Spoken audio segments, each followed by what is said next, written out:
Hello and welcome to Sofa Senseis. You're joined by me, Kavan, and this is the Aki and Saltfish Digital Network. Now, if you've been paying close attention to the channel, you'll see that I've talked about the top 5 things I'd love to see in boxing, the top 5 things I'd love to see in MMA, but now it's about the top 5 things I would love to see in all of combat sports. No particular discipline, no particular promotion, the whole damn thing. So without further ado, let's get stuck in.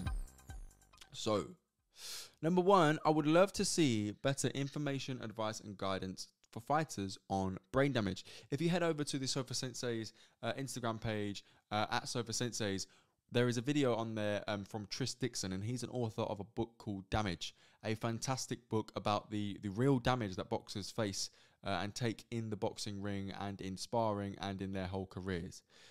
And also the implications that that has on their future life chances and opportunities.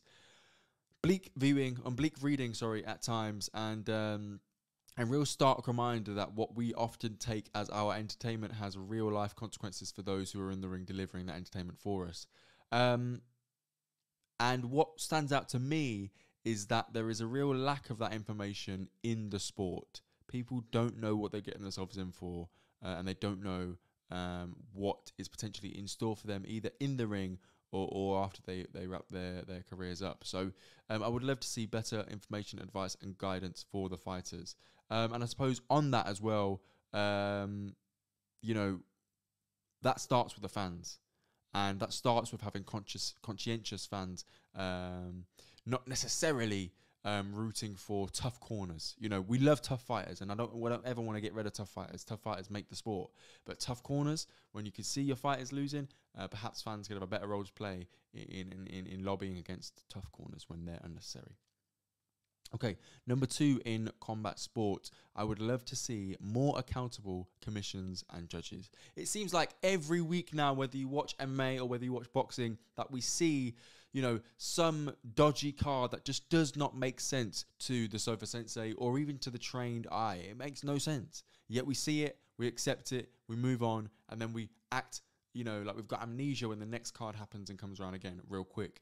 I would love to see commissions and judges be directly accountable for the cards that they make. And that means publicly accountable. Not accountable to the board that employs you and pays you, because that in itself can open itself up to corruption. I would love to see these judges and commissions accountable to the public. I said in the top 5 things I would love to see in MMA, I would love to see group post-fight press conferences come back. Well, there needs to be a public press conference when judges fuck up. And there's seemingly no explanation for it. So that needs to come back, or sorry, that needs to be introduced, and we need to see public accountability for commissions and judges who get things wrong. On that note of that accountability and transparency piece, number 3, 1, 2, 3, I would love to see open scoring take place in combat sports. Much like the knock-on effect of poor judging and commissioning and the sort of change of trajectory it can have on careers, if you knew what your standing was halfway through a fight, it may change your tactics. Now, some people say that it may change tactics for the worse, you know, so you might find someone who's 10 rounds in, they're 9 rounds up, and therefore they coast for the next 3 rounds of a championship fight in boxing, or you know, 3 rounds up, 2 rounds to go, and they coast for the next round in MMA. Now, that may be the case, but then equally on the other side, you've got someone who's now 9 rounds down, and they want to take the other person's head off. So as much as some people could argue that it would make fights boring, it would also make fights exciting for the other person. So I think it's really important that those fighters have the opportunity. In no other sport do you not know what's going on.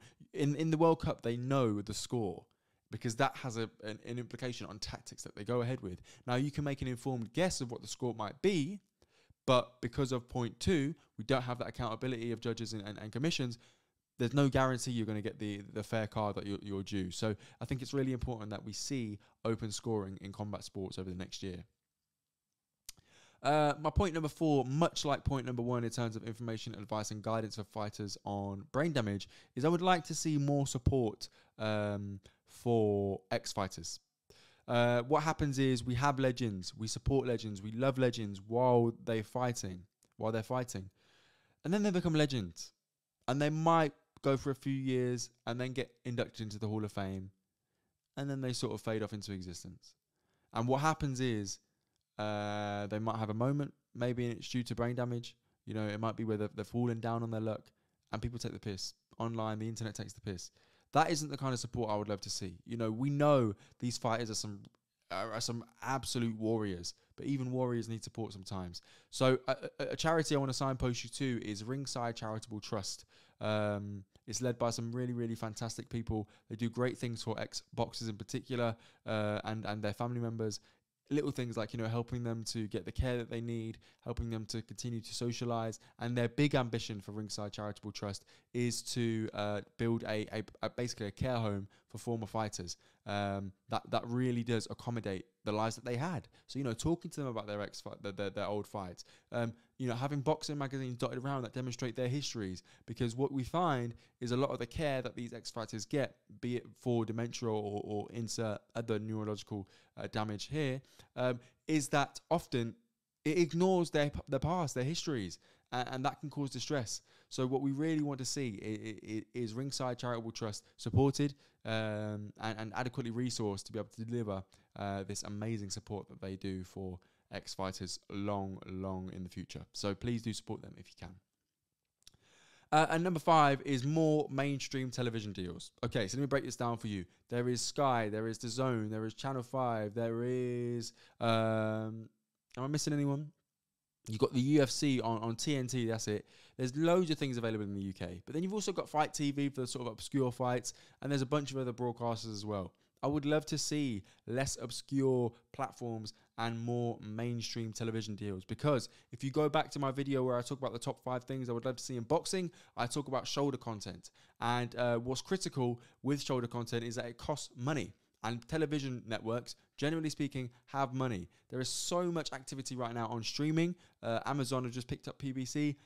Is that mainstream? I don't think so. I don't think so. I would love to see more. You know what? If I'm going to be bold, I would love to see more on terrestrial TV. Nigel Benn versus Gerald McLennan got 13 million viewers. Nigel Benn versus Chris Eubank Jr. versus Chris Eubank Sr. Got 18 million viewers. Those were the sort of numbers we saw. Mike Tyson versus Bruno got 10 million viewers. They were on terrestrial TV. It is imperative for this sport to grow to be on more mainstream television deals, because otherwise it's going to get sort of sidelined into the apps, into the streaming services, and it's going to become a niche. And Sofa Senseis may cease to exist, not as a podcast, but as a demographic, because people will not be sofa surfing, or that's a poor phrase, isn't it? They won't be on their sofa surfing the TV and stumbling across boxing, because you need to have a specific app for that. Let's change it up. Let's change up combat sports for the year 2024. And crucially, when I talk about that mainstream TV deal, I mean the smaller MMA platforms as well. You know, I would love to see Cage Warriors, but sometimes I don't know where to look. So I'd love to see more of that, please. That's all from me. Take care. This has been Sofa Senseis. You've been joined by Mika Van, and this is the Aki and Saltfish Digital Network. I just spoke about the top 5 things I would love to see to fix combat sports in the year 2024. If you want to see my thoughts on boxing and MMA, go back in the archive and check out those previous videos too. This is the Aki and Saltfish Digital Network. You can contact me on akiandsaltfish@gmail.com or Sofa Senseis on Instagram, Aki and Saltfish on Instagram, Aki and Saltfish on Twitter, Aki and Saltfish on TikTok, and much more. Please do get in touch, ask any questions you've got, but also like, comment, subscribe and review, and share it with a friend. It really does help us grow. Take care and see you soon.